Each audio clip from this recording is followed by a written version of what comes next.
سلام كما تخونو كبراتنا كبرانن تخاتلتي تقراي برودكاست سيرفيس نعلته حموس عسرته شدشته ميازيا خلتشن عسرت وعتنا امتمرت السلالو حدشتن اقدستن حبريتاتاتنهم لايك شير سبسكرايب مقوارك تكاتولنا بخبر بمعدام ناب زرزراتهم كنسقاقركم أقدمهم بخبر تسنابيتهم أبقزهم زركو تملس تقاللتي تاوعيد كم زقبار اللهم تقاليتهم جنرال تادس ورده ميت خنتال ورق تقراي بزي حنت بيرا وربحة تقوحق حكم زتشتا تزاربهم بخالي وقان نتي بريزيدنت كابينيو حاقفاين ستافن بزي مخانو طابال نتي بلون تبهيلو الله مسوي زرافت لورق قبرز قابهير بستتحازة كابست عصور سوات تحادت فتشهم نايتي خالاي قدايقنا زتحلالخا مخانو ناتقلت سيوم بخالي حوريتا بإثيوبيا نتقري حويسكا 10 مليون حزبين حدقات ميت تقاليو كم زلو أبا زنقرلو زلو غطي كويناتن ورخويناتن قدسيلو الله بلتقنا نحوحات كوينات ويكال أي قبائي زبلو أمارات ستات أغريبو الله مرجع بورد كالتقبلو TPLF هقاي بارتي كالالو بمرجع يساتف አይችልም መንግስት ሊሆን አይችልም ምን ማለት ነው ተመልሰን ደግሞ ጦርነት እንገባለን አቶ ጌታቸው ረዳ ወደ ውጭ ሀገር በሄዱበት ወቅት ስልካቸው ለቀናት መስራት አቆመ። የአቶ ጌታቸው ስልክ አለመስራቱ ያጠራጠራቸው ደብረጽዮን ገብረ ሚካኤል በዚህ ጊዜ ወደ አዲስ አበባ በረሩ። ጠቅላይ ሚኒስትሩንም አገኙ። ጌታቸው ስልኩ የማይሰራው ከሻቢያ ሰዎች ጋር ስለተገናኘ ነው። ከሻቢያ ጋር የሚዶልተው ደግሞ ከትግራይ እኔን ከፌደራል አንተን ለማንሳት ስለሚያስብ ነው። ስለዚህ አሁንም መፍትሄው እኔን ፕሬዝዳንት ማድረግ ነው የሚል ጥያቄ አቀረቡ። ይህ ለጠቅላይ ሚኒስትሩ ከሰማይ እንደወረደ መና የሚቆጠር ነበር። እስከዚህ ድረስ ህወሓት አንድነት ያለው አሁንም የስልጣናቸው ስጋት ይመስላቸው ነበር ጠቅላይ ሚኒስትሩ። እናም መከፋፈላቸውን በግልጽ አስተዋሉ። ጠቅላይ ሚኒስትሩም ለሊቀመንበሩ ደብረጽዮን የሰጧቸው ምላሽ ጉባኤ አድርጋችሁ እነጌታቸውን አባሯቸው ከዚያ ፕሬዝዳንቱን እንሾማለን የሚል ነበር። ደብረጽዮን ገብረ ሚካኤል የምርጫ ቦርድን ወረቀትና የአብይ አህመድን ቡራኬ ይዘው ወደ መቀሌ ተመለሱ። ትግራይ ብሮድካስት ሰርቪስ ኣብ ሰዓት እዚ ናይ ዚኣቶምን ካልኦት ኣገደስቲ ዝበልናዮም ዕባለታትን ብዝርዝር ከዳሕሰኩም እዮም። ብቀዳምነት ኣቀዲሞም ብክብሪ ተሰናቢቶም ኣብ ገዞም ዝርከቡ ተመለስቲ ተጋደልቲ ፃውዒት ከም ዝገበረሎም ተገሊፆም ኣብ ዝቐረባ መዓልትታት ምድብ ቦቶምን ፕሮግራም መዓልትን ክወፅሎምን ክንገሮምን እዮም። ብርክት ዝበሉ ጀጋኑ ተጋደልቲ ብክብሪ ተሰናቢቶም ኣብ ገዞም ዝርከቡ እንትኾኑ እቶም ቅድሚ ሕዚ ቅድም ኢሎም ተመልሚሎም ዝፀንሑ ንጥፉት ዝነበሩ ተጋደልቲ DDR ይውድኡ ስለ ዘለዉ ሕዚ ናብቶም ቅድም ክብል ብክብሪ ዝተሰናበቱ ከኣቱ ምዃኑ ሕዚ ዝተረኸበ ሓበሬታ ኣመላኺቶም። እቲ ፕሮግራምን ኣብ ዝቐረባ መዓልትታት ከም ዝወፅን ከም ዝንገርን ዝተገለጸ ኮይኑ ኩሉ ተመላሲ ብዝተፈላለዩ መንገድታት ብስነ ስርዓት ክንገሮ እዮም። ብመሰረት እዚ ድማ ዞባታት ደቡብ ምብራቕ መቐለን ኣብ መለስ ካምፓስ ከይዲ DDR ዝፍጽሙ እንትኾኖም እቶም ዝተረፉ ዞባታት ድማ ኣብ ዕዳጋ ሐሙስ ከም ዝወስዱ እዩ ተሓበሬታ ዘመላኽት። ብመሰረት እዚ ተሓበሬታ ምስ ተነገረን ምስ ወፀን እናተኸታተልና ናብ ተኸታተልትና ነስዕብ እንትንከውን ኩሉ ተመላሲ ብትዕግስቲ ክጽበን ክጨናነቕ ከም ዘይብሉን ክንሕብር ንፈቱ ክብል ጋዜጠኛ ወልደ ምህረት ገዛኢ ሓቢሩሎም። ኣብ መዓልቲ 400 ዝኣቱ እንትኾኑ ስልጠና ድማ 5 መዓልትታት ጥራሕ ዝውሃብ እተን ዝውሃባ ቅርሺ እውን 90,000 ብር ምዃኑን ይፍለጥ እዮም። ኣብ ቀዳማይ ዙር ጥራሕ 75 ሰራዊት DDR ከም ዝፍጽም እናተገለጸ ጸንሐ እንትኸውን ኣብ ውሽጢ 3 ኣዋርሕ 60,000 ብክብሪ ዝተመለሰ ሰራዊት DDR ከም ዘካይድ ምግላጹ ይዝካር። እተን ዝርካበን ቅርሺ ውድብ ኢልካ ኣብ ረብሓ ክውዕል ኣለወን። እንተጠፍአን ግልጽ ዝብል ኣካል ከም ዘየለ ምርዳእ ኣገዳሲ እዩ። ኣመራርሓ ወረዳታትን ኮሚሽን ሓርበኛታትን እውን ነቲ ተጋዳላይ እኹል ጥቕማጥቕሚ ክረክብ ክገብሩ ለቦዋ ቀሪቡሎም።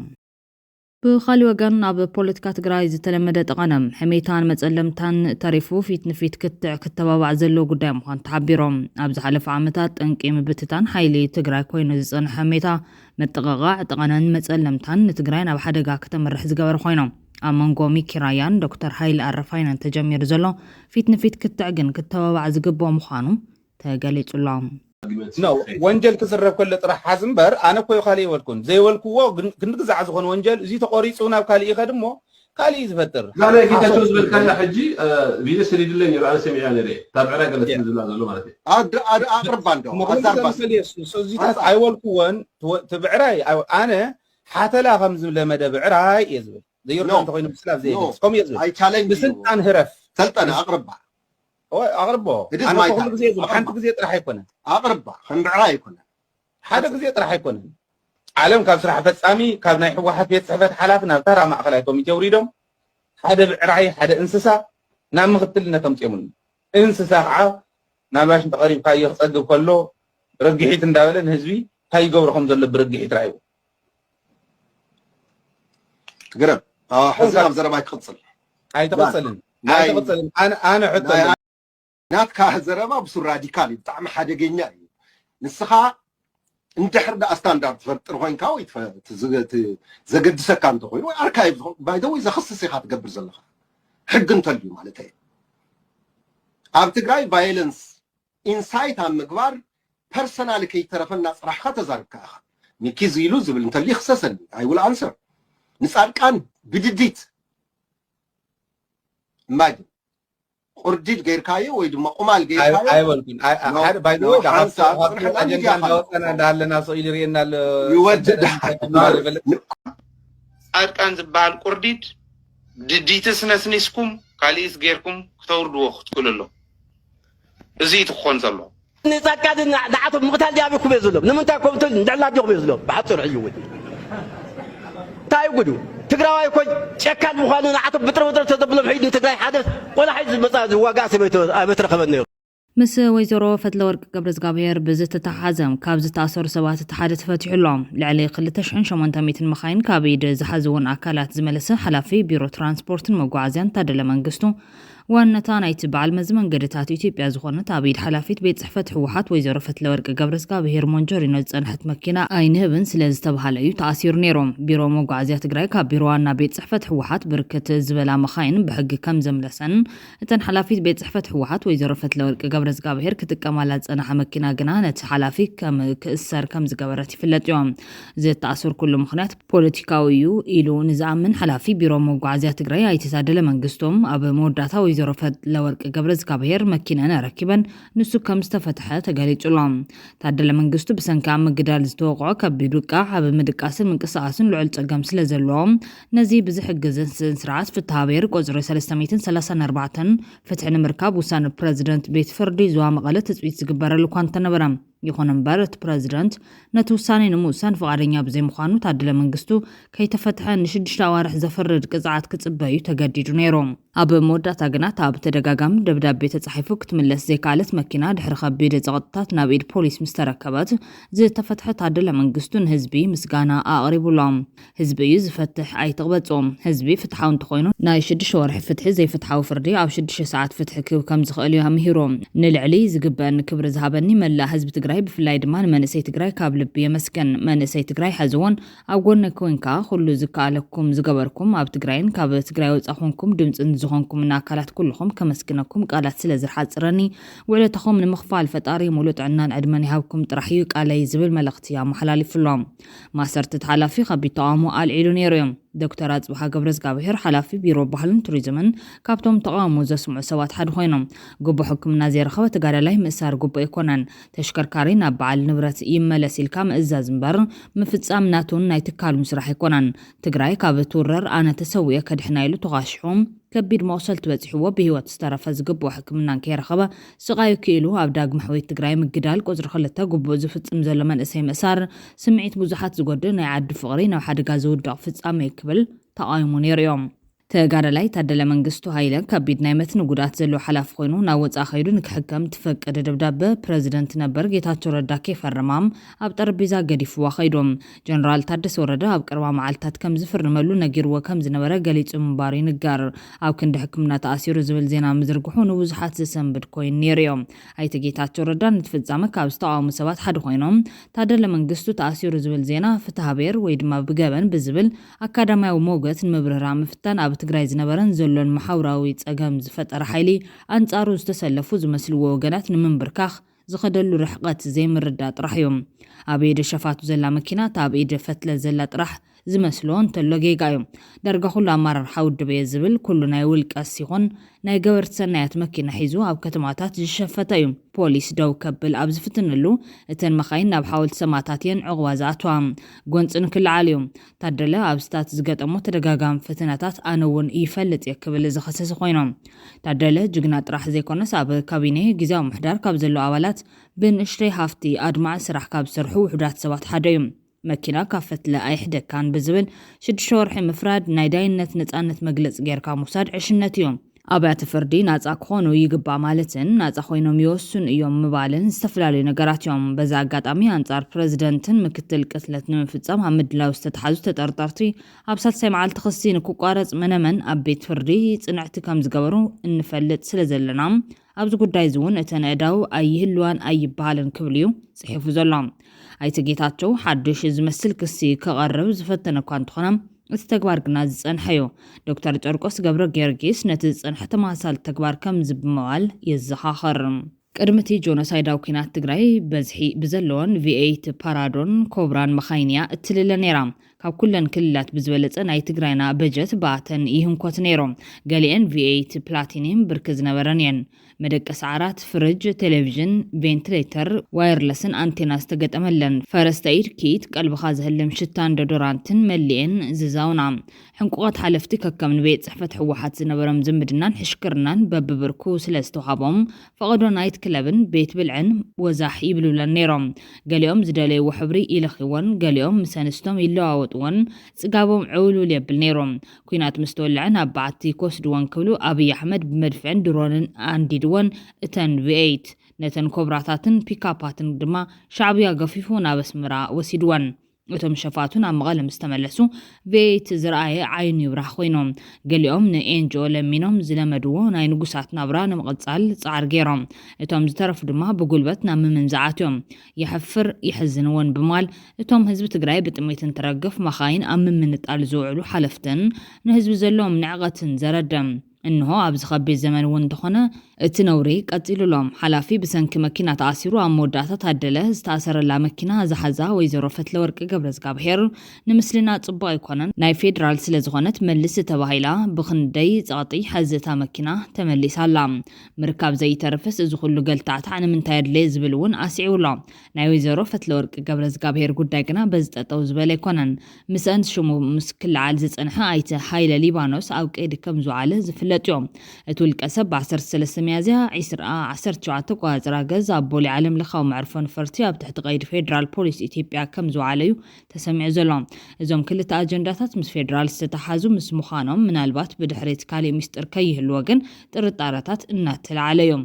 ኣብ ኣዲስ ኣበባ ተኣሲሮም ዝበሃል ዘለዉ ኣይተ ሃይለ ሊባኖስ ንዩኤምዲ ሚድያ ኦክቶበር 30 2023 ዝሃብዎ መልሲ መዘክር ኣባዲ ዞሞ ሽመይ እናጠቐሰ ዘቐረቡ መጸለምታን ውንጀላታትን ብዝምልከት ዘቐረበ መብርሂ ዝብል ምላሽ ዝሃቡ ኮይኖም ሓቅነት ናይቲ መልሲ ተጠራጠሩ እንትኾንኩም ነዳዲ ዝምልከት ቢሮ ንግድን ኢንዳስትሪን ወርቂ ብዝምልከት ቢሮ ትልምን ፋይናንስን ክልል ትግራይ ሓቲትኩም ከተረጋግጹ ትኽእሉ ኢኹም ክብሉ ብኖቨምበር 13 2023 ጽሒፎም ነይሮም እዮም።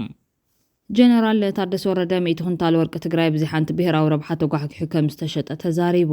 ብዕለት 15 ሚያዝያ 2017 ዓ.ም በዓል መዚ ዝምራሕ ኣኼባ ንኣማሓዳርቲ ዞባታትን ወረዳታትን ካልኦት ኣካላትን ኣኪቡ ዘስምዖ መደራ። ፕረዚደንት ታደሰ ቀዳማይ ኣብ ቀረባ ዕለታት ልዕሊ 100 ኩንታል ወርቂ ትግራይ ከም ዝሸጠ፣ ካልኣይ ንዕደና ወርቂ ብዝጠቅም ኬሚካል ሕብረተሰብ ከም ዝተጎድአ፣ ሳልሳይ ጥርት ትብል ሳንቲም ናብ መንግስታዊ ፋይናንስ ከም ዘይተረከበ፣ ራብዓይ መሬት ድማ ይሽየጥ ከም ዘሎ እንትኾነ ግን ትግራይና ክትረኽቦ ዝግባእ ኣታዊ ድማ ከም ዘይረኸበትን ዝብል ወግዕታት ገሊጹሎም። ኣብዚ ሕቶ ዘልዕሉ ወገናት ግን መን እዩ ደኣ ዝጥቀሞ ዘሎ ዝብል መብርሂ ዘይሃብካሉ ግን ንምንታይ እዩ ኢሎም ኣለዎም። ኣብ ዘመነ ስልጣን ናይቲ ጌታቸው ረዳ እውን ተመሳሳሊ ፀብፃባት ይቐርቡ ከም ዝነበሩን ካብ ወረ ብዝዘለለ መፍትሒ ከም ዘይነበረን ይፍለጥ እዩ። ካብ ትግራይ ኣብ ውሽጢ 5 ወርሒ 41 ኩንታል ወርቂ ናብ ብሄራዊ ባንኪ ኢትዮጵያ ኣትዩ። 41 ኩንታል ወርቂ እዚ ልዕሊ 60 ቢልዮን ንሕና 10 ገለመለ ቢልዮን ባጀት ክወና ብክንደይ ቀጥቀጥ እዩ ዓመታዊ በጀት ናይ ግዝያዊ ምምሕዳር 60 ቢልዮን ልዕሊኡን ኣብ 5 ወርሒ ናይ ሰሜን ምዕራብ ተወሲድና ማእኸላይ ክልተ ወረዳታት ኣለዋ ተወሲድና መንግስቲ ክህሉ ድሌት የለን ብዝኾነ ይኹን መንገዲ መንግስቲ ተሃልዩ ተሓታትነት ክህሉ እዩ ኣቃቢ ሕጊ ስራሕ ተሰሪሑ ተሓታትነት ክህሉ እዩ ሰሜን ምዕራብ ኤቭሪ መሬት እናተፈግረ ኤቭሪ ጎቦታት እናፈረሰ ኣብ ወርቂ ዕደና ዝተዋፈረ ብዙሕ እዩ ናይ ሰራዊት ሰባት ኣለዉ ናይ ሲቪል ሰባት ኣለዉ لما عند زلنا ريبورت حلفة 3 ورحن 2 سمونن 28 بليون 28 كونتال ورقين فيدرال اتلو اتبو كونتروباند زوص حوسن حنت زطار سنتيم منግስት ዝረኸቦ የለን ብኻልእ ሓበሬታ ጀነራል ታደሰ ወረደ ዝተጣየሸ ካቢኔ ሓቐፋይን ኣሳታፍን ብዘይ ምዃኑ ተቐባልነት የብሉን ክብል ኪዳን ተጋሩ ንብሔራዊ ድሕነት ተፍሊጦም ኣባላት ኪዳን ዝኾኑ ኣቦ ወንበር ውድብ ናጽነት ትግራይ ዶክተር ደጀን መዝገባም ድሕሪ ምብቃዕ ግዜ ግዚያዊ ምሕዳር ስዒቡ ናብ ስልጣን ዝመጽእ ኣካል ብሓይሊ ይመጽኡ ኢሎም ከም ዝኣምኑን ብምግላጽ ብፕረዚደንት ታደሰ ወረደ ዝተጣየሸ ካቢኔ ሓቐፋይን ኣሳታፍን ዘይኮነ ንሓደ ወገን ጥራሕ ዘሳተፈ እዩ ክብሉ ገሊጾም ብመሰረት ሕጊ ዝተጣየሸ ግዜያዊ ቤት ምኽሪ ብፕረዚደንት ታደሰ ወረደ ዝምራሕ ግዜያዊ محدار أفلت أي حبن زبل دكتور دجن حزيز وعزلو بهرا وعرقي كم زي أقبل وقاليتهم وسنت بوليتيكا حتى حزب تجرين وعلى بريتوريا عندما يفت من زلو سلحتها وكينات يغطس للو إلي زعمن أبومبر ودب عرنا يتعامدهم قور سلاسي بوغانهم كدمي حزيز نبرا أما سرارتا جزاو محدار حقفا أين برنزبل خوينهم حزيد ماني حدا وجلت راح يكبلو قاليتهم اللوم حد سراويت كيزام حدار بيت مخرج أدوك حلف اللوز ولو أي تعامدهم نزجن كشلل إلهم يحلفوا على ويلهم مكتلابهم برود بايتونا أيت يسيف برها بوغانهم حدش بريزيدنت كيزام حدار ታደሰ ወረደ ቃለሙን ተግባራውን ዝተፈላልዩ ክብል ካሲሱ ወሚዮም ትግራይ ኣብ ዝተበታተነትሉ ሕቶ ህዝቢ ትግራይ ኣብ ዘይተመለሰሉ ግዛታዊ ሓድነትና ብሓደጋ ኣብ ዝወደቐሉ ተመዛበልቲ ኣብ ኬንዳ ብጥሜት ኣብ ዝሃልቁሉ ኩነታት ነዚ ከስተኻኸል ዝኽእል ግዜያዊ ምሕዳር ሓዋፋ ገይሩ ተጋሩ ኣኪብካ ናብ ሕዌት መንገዲ ክንዲ ምኽታል ናይ ሓደ ጉጅለ መንግስቲ እዩ ተጣይሹ ዘሎ ክብል ገሊጾም ብተወሳኺ ድማ ሃፍቲ ናይ ምቁፅፃር ክያዶ እዩ ዝኽየድ ዘሎ ኢሎም ኪዳን ተጋሩ ንብሔራዊ ድሕነት ውድባት ውናት ባይቶና عرنان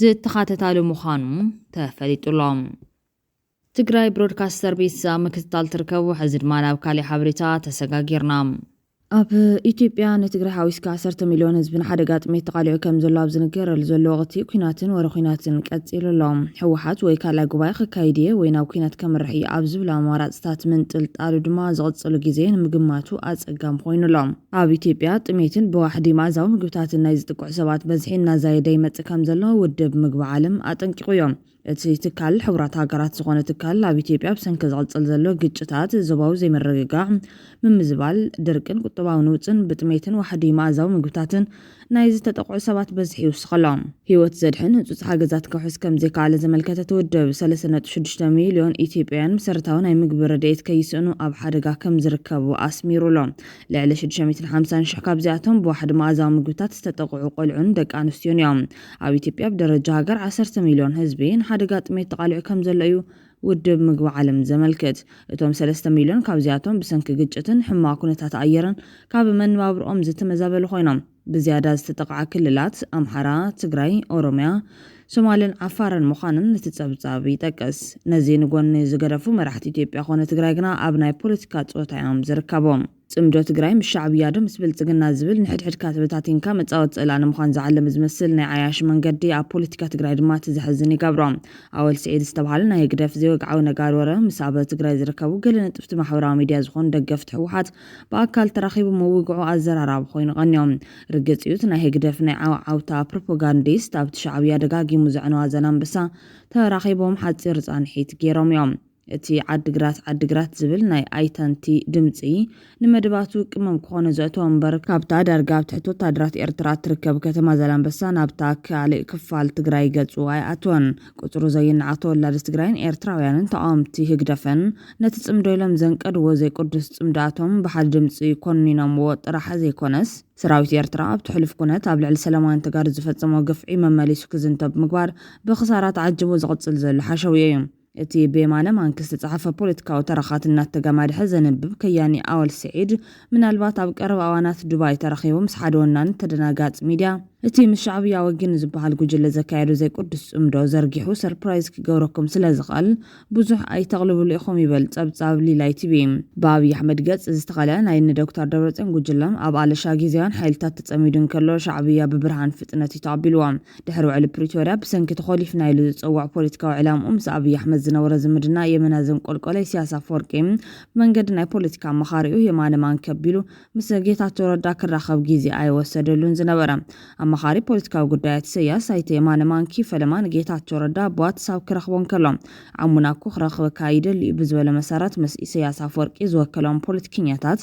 ክልተ ግዜ ኣብ ዛላንበሳን ሰርሓን ተራኺቦም ኣብ ዱባይ ድማ በኣፍልጦ ኣብይ ኣሕመድ ተራኺቦም ከም ዝነበሩ ድማ በዓሉ ጌታቸው ረዳ ብተደጋጋሚ ዝገለጹ ጉዳዮም ድሌት ኢሳያስ አፈወርቂ ጌታቸው ረዳ ቀሪብካ ብዝተነውሐ ግዜ ካብ ኣብይ ኣሕመድ ክጋጥሞ ካብ ዝኽእል ወራር እንተወሓደ ብወገን ትግራይ ዘሎ ቂምታ ከፋኹስዮም እቲ በዓጃብነት ንሜጀር ጀነራል ፍስሐ ማንጁስ ዝተሰላሰለ ርክባት ጌታቸው ረዳን ወኪላት ኢሳያስን በሚስጥር ተታሒዙ ክጸንሕ ኣብይ ኣሕመድ ብዘይፍልጦ ኩነት ክቐጽል ተደሊኳ እንተነበረ ጌታቸው ረዳ ግን ኣብይ ኣሕመድ ብኡሪ ቁጽር ኣብጽሒሉ ይብል ጸብጻብ ሊላይ ቲቪ ብተግባር ጌታቸው ረዳ ዝጓሃዩ መራሕቲ ሻዕብያ ነቲ ሚሕ እዩ ዝበልዎ ጌታቸው ረዳ ሓዲጎም ርክባቶም ምስተሓደ ብውሳነታት ኣብይ ዝኮረየ ቲም ፈትለ ክገብሩ ወሲኖም ብርግጽ ብተግባር ጌታቸው ረዳ ዝኮረዩ ሻዕብያ ጥራሕ ዘይኮነስ እንኮላይ ኣዘዝ ሰራዊት ትግራይ ከም ዝኾኑ ሓደ ናብቶም ኣዘዝ ሰራዊት ትግራይ ዝቀራረብ ናይ ሚድያ በዓል ሞያ ይገልጽ ከም ሓበሬታ ጋዜጠኛ ብፍላይ ንቢሮ ሰላምን ጸጥታን ትግራይ ዝመርሕ ዘሎ ሜጀር ጀነራል ፍስሐ ማንጁስ ብተግባር ጌታቸው ረዳ ኣዝዩ ከም ዝተቆጣዕን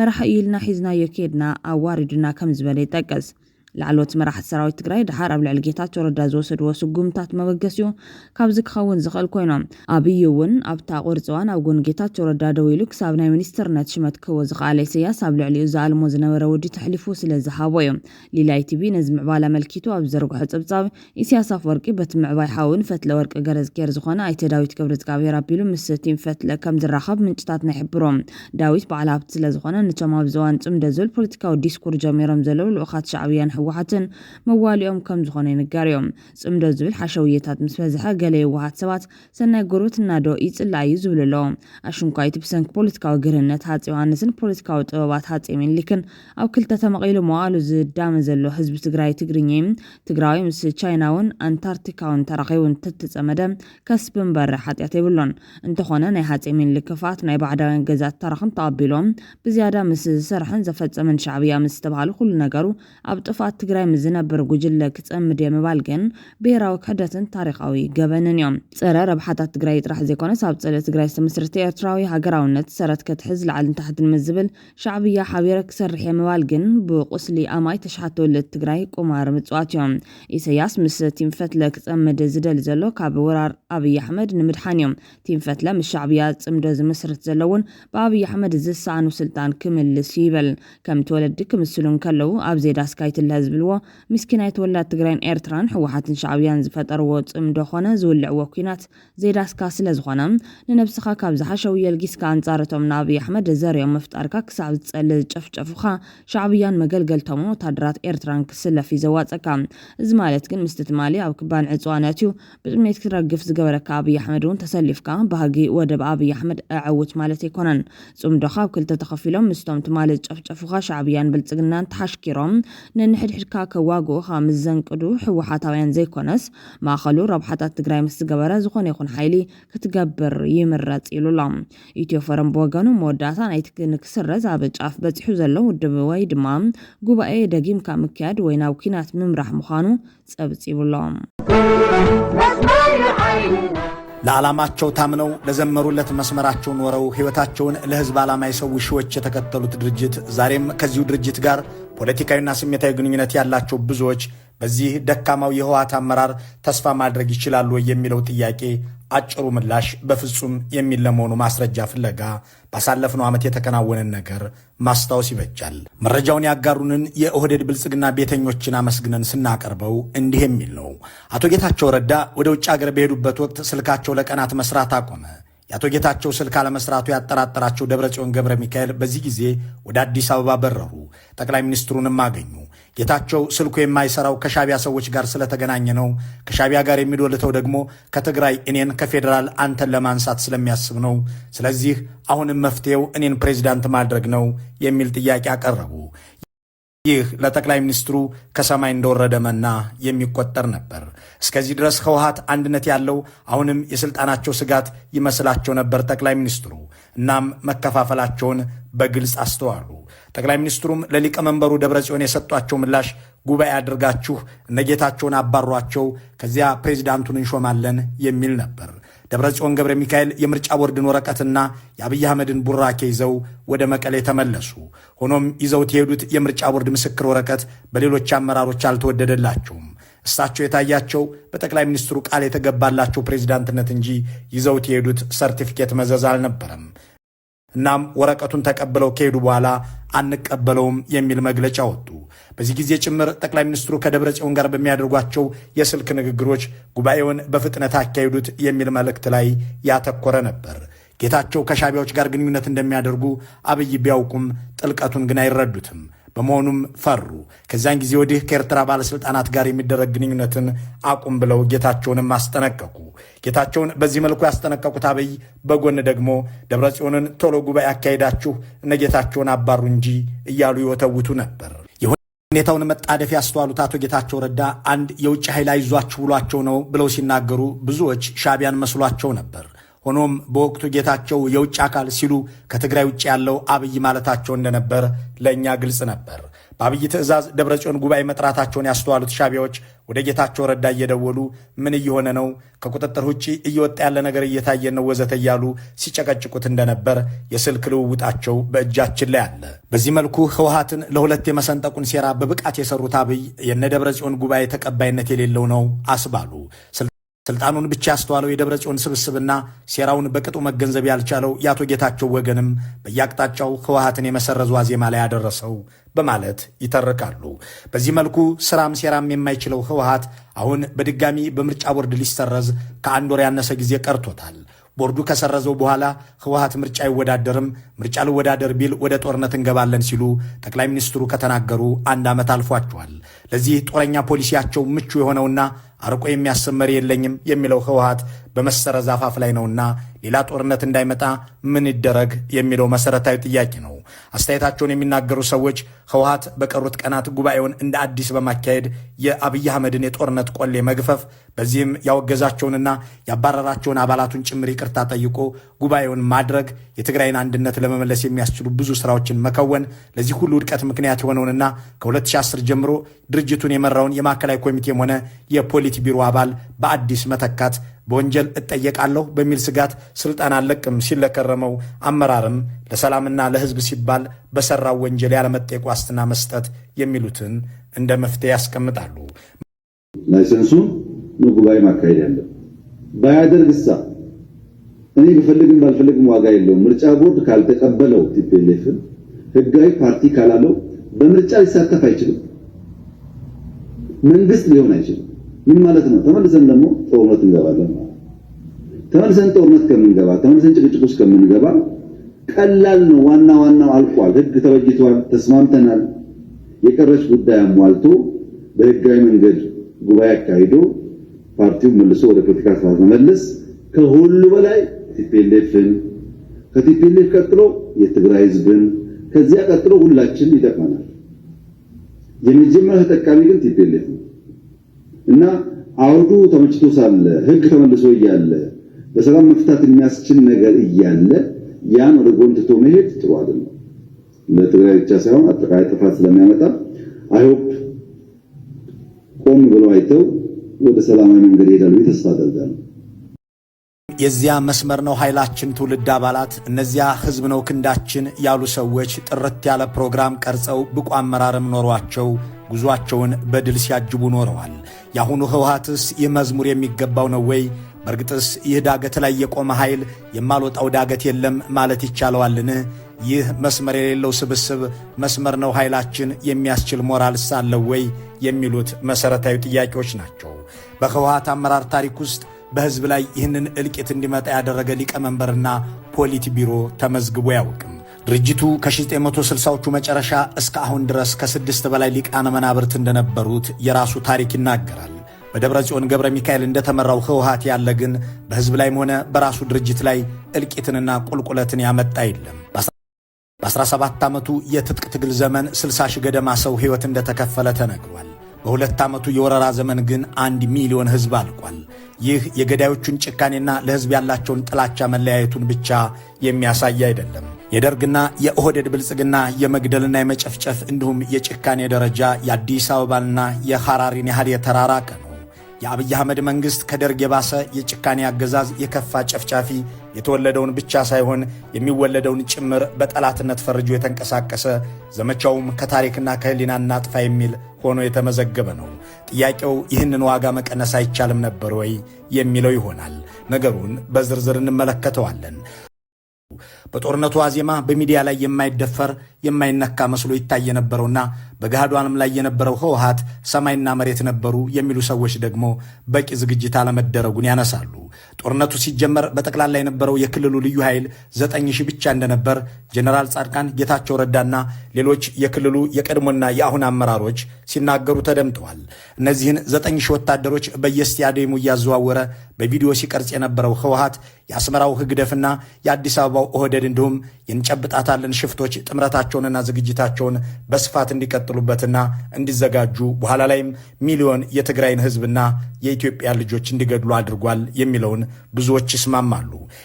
የሚመጣውን አደጋ ተገንዝበው ወታደራዊ ዝግጅት ማድረግ አለብን በሚል 32 ሚሊዮን ብር በጀት የወቅቱን የደብረ ጽዮንን አስተዳደር የጠየቁት ጄኔራሎች በጀቱ አይሰጣችሁም፣ አብይ አቅም የለውም፣ አይወረንም፣ ሻቢያም ከባድማ አያልፍም እያሉ ውድቅ አደረጉ የሚሉ አንድ ነባር አመራር ለወታደር ማሰልጠኛ 32 ሚሊዮን አንሰጥም ያለው የህወሓት አመራር የብሔር ብሔረሰቦችን እንቅስቃሴ ለመደገፍ በሚል ግን 400 ሚሊዮን ብር መድቦ ነበር ሲሉ ያስታውሳሉ። በኋላ ላይ የተፈጠረውን የቲዲኤፍ ኃይል ቀደም ብሎ በማዘጋጀት ጉዳቱን መቀነስም ሆነ መከላከል ይቻል ነበር በማለትም ያክላሉ። የአብይ አማሮችም ሆኑ ጠቅላይ ሚኒስትሩና ሻቢያዎች ሊስማሙ የሚችሉበት ያኔ የጋራ አጀንዳቸው ጸረ ተጋሩነት በመሆኑ ህወሓት ጦርነቱን ማስቀረት እንደማይችል ይታወቃል። ይሁን እንጂ በቂ ዝግጅት በማድረግ ጉዳቱን መቀነስ ይቻል ነበር የሚሉ ሰዎች ብዙ ናቸው። እዚህ ጋር በ2012 ጥቅምት ላይ የተፈጸመን አንድ ታሪክ መጥቀስ ልክ ይሆናል። ጠቅላይ ሚኒስትር አብይ ህወሓት ብልጽግናን እንዲቀላቀል የሚማልዱ የትግራይ ተወላጅ ባለሀብቶችን ወደ መቀሌ ላኩ። ህወሓት ብልጽግናን ካልተቀላቀለ ወደ ትግራይ የሚሄደውን የሰማይም የምድርም መንገድ ዘግቼ በጀትም ቆርጬ መብራትና ባንክ አስቆማለሁ ብለው ለባለሀብቶቹ ተናገሩ። ህወሓት የእርስዎን ድርጅት አልቀላቀልም ባለ ህዝብ ለምን ይቀጣል የሚል ጥያቄ ያቀረበ የሽማግሌ አባል ስለመኖሩ ባይደመጥም ባለሀብቶቹ ይህንኑ ለደብረ ጽዮን ሊያደርሱ መቀሌ ሄዱ። የሊቀመንበሩ ምላሽ መብራትና መንገድ ባንክና በጀት የሚፈቅድልን ህገ መንግስቱ እንጂ አብይ አይደለም የሚል ነበር። የተዘረጋው ስርዓት አንድ አምባገነን እንኳን የአንድን ክልል መሰረተ ልማት ይቅርና የአንድ ወረዳን የቴሌኮም ኔትወርክ መቁረጥ የሚያስችለው መሆኑን የሚያውቀው ህወሓት ትግራይን ለ2 ዓመት እንድትዘጋ አደረገ። እናም ጥያቄው ከጦርነቱ ዋዜማ ጀምሮ ተደጋጋሚ ስህተት በመስራት ህዝብ በጠላቶቹ ተቀረጣጥፎ እንዲበላ ምክንያት የሆነና አደጋውን መቀነስ የማይችል አመራር አሁንም ተስፋ ሊጣልበት ይገባል ወይ የሚለው ነው። መስመር ነው ኃይላችን የሚለው ጆሮ ገብ መዝሙር አያሌዎች እንዲከተሉት ያስቻለ፣ ተቃዋሚዎችም የሚነቅፉት፣ ደጋፊዎችም የሚያከብሩት፣ አባላት የሚመዘገቡለትና የሚሞቱለት ድርጅቱ የጠራ ፖለቲካዊ ፕሮግራም ስለነበረው መሆኑ አከራካሪ አይደለም። ግልጽ አጀንዳዎቹን አሳውቆ የሚወግንለትን ፖለቲካዊ መደብ ለይቶ የሚተነተን ፕሮግራም የነበረው ህወሓት መስመርና ኃይልና ተብሎ ተዘምሮለታል።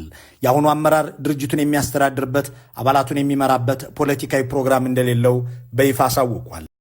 ባሳለፍነው ነሐሴ በተካሄደውና ድርጅቱን ቅርቃር ውስጥ በከተተው ጉባኤ ላይ ፕሮግራማችን ወደፊት ይጠራል የሚል መልእክት ያስተላለፈ ሲሆን በቀጥታ አሁን ፕሮግራም እንደሌለው ጠቁሟል።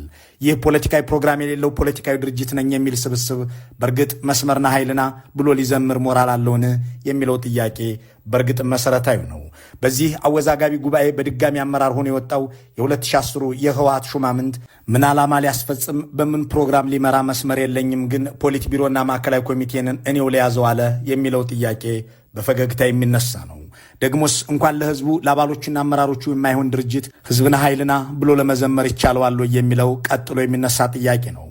የኦህዴድ ብልጽግና ከኤርትራም ከኢትዮጵያን ባሰባሰባቸው ኃይሎች ትግራይን ከበባ ውስጥ በጣለበት ወቅት ያንን ከበባ ለማሸነፍ እስከ ደብረ ብርሃን የደረሰው የቲዲኤፍ ኃይል የተመለሰው ህወሓት ፖለቲካዊ ስራ ከአገሪቱ ኃይሎች በተለይም ከአማራዊ ፖለቲካ ኃይሎች ጋር ባለመስራቱ ዲፕሎማቲክ ማህበረሰቡንም ለማሳመን ባለመንቀሳቀሱ ነው ይላሉ። የአብይ አህመድ አገዛዝ አበቃለት ያሉ ምዕራባውያን የህወሓትን አመራር ከብልጽግና አገዛዝ በኋላ ስላለችው ኢትዮጵያ ሲጠይቁት እኛ ኢትዮጵያን የማስተዳደር ፍላጎት የለንም፣ ወደ ትግራይ የሚተኩሰውን አገዛዝ ግን እናስወግደዋለን የሚል ምላሽ መስጠታቸውን ተከትሎ አማራጭ የፖለቲካ ሐሳብ የሌለው ህወሓት ወደ አዲስ አበባ እንዳይገባ ለማድረግ የዲፕሎማሲው ዓለም ተረባረበ። ድሮን ያለው አብይን አስታጠቀ እና አሜሪካም ህወሓት ወደ ትግራይ እንዲመለስ እየጠየቁ በኢሳት ጭምር ተከሰቱ በማለት ያስታውሳሉ። መሪም ፖለቲካም የቸገረው ዲፕሎማሲያዊ ቅቡልነትን ያጣ ፖለቲካዊ ማጋር የሌለው ከሳጥኑ ወጥቶ ለማሰብ ወዳጅም ለማብዛት ጠላትን ለመቀነስ የድርድር አቅምን ለማጎልበት የማይንቀሳቀስ የህወሓት አመራር እንኳን ለህዝቡ ለድርጅቱ አባላት ሲጠቅማል ወይ በጣት በሚቆጠሩ ሰዎች ምክንያት ብዙ ዋጋ የተከፈለለት ድርጅት እንዲሞት መፍቀድስ ልክ ነው ወይ የሚለውን ጥያቄ በድጋሚ እያነሳን ይህ በህወሓት ታሪክ ደካማ የሆነ ፖሊት ቢሮ ለምን ስልጣን አይለቅም የሚለውን ጥያቄ እንደገና ስናነሳ ሰዎች የተለያዩ ሐሳቦችን ይጨምራሉ። አንደኛው በወንጀል ላለመጠየቅ ነው የሚል ነው። ጉዳዩን የሚያውቁ አንድ አስተያየት ሰጪ እንዲህ ይላሉ። በጦርነቱ ወቅት ብዙ ገንዘብ ከውጭም ከሀገር ውስጥም ተሰባስቧል። ትግራይን በወሳኝነት ነፃ ካወጣው የአሉላ አባነጋ ዘመቻ ወዲህ በነበረው 8 ወር ብቻ 4.2 ቢሊዮን ብር ተሰብስቧል። ጦርነቱን ለሚመራው ኮማንድ ሪፖርት የተደረገው ግን 1.3 ቢሊዮን ብቻ ነው። ከዚህ ውስጥ 3 ቢሊዮን የሚደርሰውን የተከፋፈሉት ጥቂት ሰዎች ናቸው። ይህ እኔ የማውቀው ብቻ ነው። ጦርነቱ ሊጠናቀቅ የአንድ ሳምንት ዕድሜ ሲቀረው ደግሞ በኮንትሮባንድ ተተኳሽ እንገዛለን በሚል ሰበብ በመቀሌ ብቻ መሬት፣ የመንግስት ቤት፣ የመንግስት የንግድ ቤቶች፣ ወርቅ፣ ማሽነሪዎች፣ ክሬኖች፣ ብረት፣ ጄኔሬተር፣ እንጨትና መሰል ነገሮች ሲሸጡ ነበር። ያ ገንዘብ ለተባለው ዓላማ ሳይውል ጦርነቱ በሰላም ስምምነት ተቋጨ። የጊዜው መንግስቱ በጦርነቱ ዘመን ከነበረው ሀብት የተረከበው ገንዘብ እንደሌለ በሚገባ አውቃለሁ። ይልቁንም ለህወሓት ሥራ ማስኬጃ 100 ሚሊዮን ብር መስጠቱን በኋላ ላይ ጌታቸው ሲናገር ሰምቼዋለሁ። እናም ይህ በህወሓት ዘመን ሁሉ ደካማ ነው ያልከው የፖሊት ቢሮ ከስልጣን የማይለቀው እንዲህ ያሉ ተጠያቂነቶች ይከተሉኛል ብሎ ነው ሲሉ ደቂቃዎችን ወስደው ያብራራሉ።